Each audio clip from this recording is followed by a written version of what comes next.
లో ఆటో వాలాల బంద్ రెండో రోజుకు చేరింది. ఈ చలాన్ల జీవో 108 రద్దు చేయాలని, అలాగే మినిమం ఛార్జ్ 25 రూపాయలు చేయాలంటూ వాళ్ళు డిమాండ్ చేస్తున్నారు. ఈ ఆటోల బంద్ కారణంగా రైల్వే స్టేషన్లు, బస్టాండ్ల నుండి ఇంటికి వెళ్లే వాళ్లు తీవ్ర ఇబ్బందులు పడుతున్నారు. దీనికి సంబంధించిన మరిన్ని వివరాలు మా కరెస్పాండెంట్ నరేందర్ అందిస్తారు. Narender, over to you.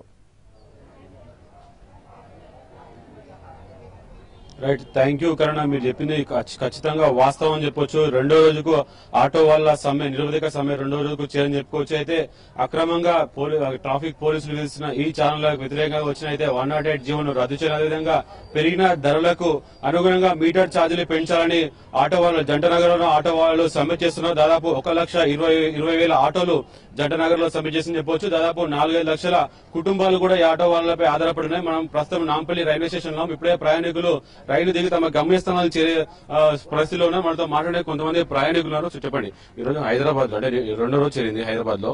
So మీరు మీ గమ్యస్థానానికి వెళ్ళి ఆటో స్ట్రైక్ ఉంది కదా, దీనిపై మీరు దీనిపైన చాలా ఇబ్బంది పడుతున్నామండి. ప్రయాణికులం అందరం మేము చాలా ఇబ్బందిగా ఉన్నాము. ఇంత లేజీ చేస్తే ఎట్లనంటే వాళ్ళది ఏదో కోరిక కొంతైనా తీర్చి పెట్రోల్ ధరలు అవన్నీ పెరిగినాయి, కొంత తొందరగా సమ్మె విరమించితే చాలా బాగుంటది.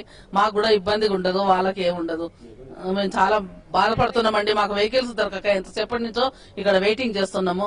ఇంత ఇబ్బంది పెడితే బాగుండదు కదండి. గవర్నమెంట్ ఏదైనా వాళ్ళది ఏముందో తీర్చేసి మమ్మల్ని మాకు కూడా ఇబ్బంది పెట్టకుండా చూస్తే చాలా బాగుంటది. మీరు చెప్పండి, మీరు ఎక్కడి నుంచి వచ్చారు, మీరు ఎక్కడికి వెళ్ళాలి? హోస్పేట్ నుంచి వస్తున్నాము. హైదరాబాద్ దిల్సుఖ్నగర్ వెళ్ళాలి. మాకు ఆటో లేక చాలా ఇబ్బంది అవుతుందండి. వాళ్ళ డిమాండ్స్ కూడా కొన్ని తీర్చి ఈ ఇబ్బంది లేకుండా చూస్తే బాగుంటది. అంతేనండి, సేమ్. మేము హైదరాబాద్ వాళ్ళమే హోస్పేట్ నుంచి వస్తున్నాం. ఇప్పుడే ట్రైన్ దిగామండి. చాలా ఇబ్బందిగా అవుతుంది, ఆటోస్ ఏవీ లేవు.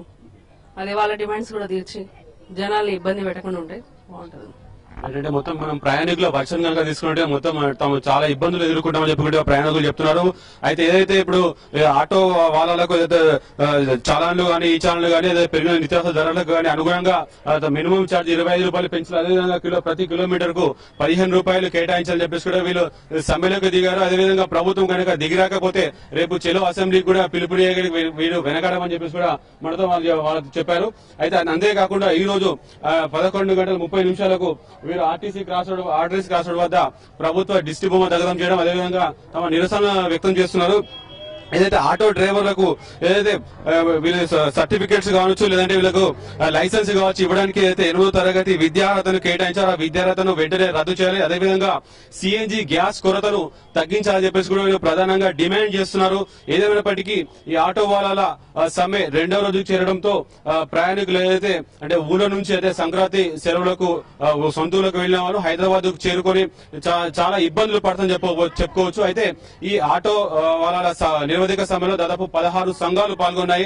అయితే కొన్ని సంఘాలు మాత్రం ఈ సమ్మెలో పాల్గొనలేదు. అయితే వారికి మాత్రం ఇది కాసుల పంటగా ఉందని చెప్పుకోవచ్చు. దాదాపు 100 రూపాయలు తీసుకునేది 400-500 కూడా కేటాయించిన ప్రయాణికులు వాపోతున్నారు.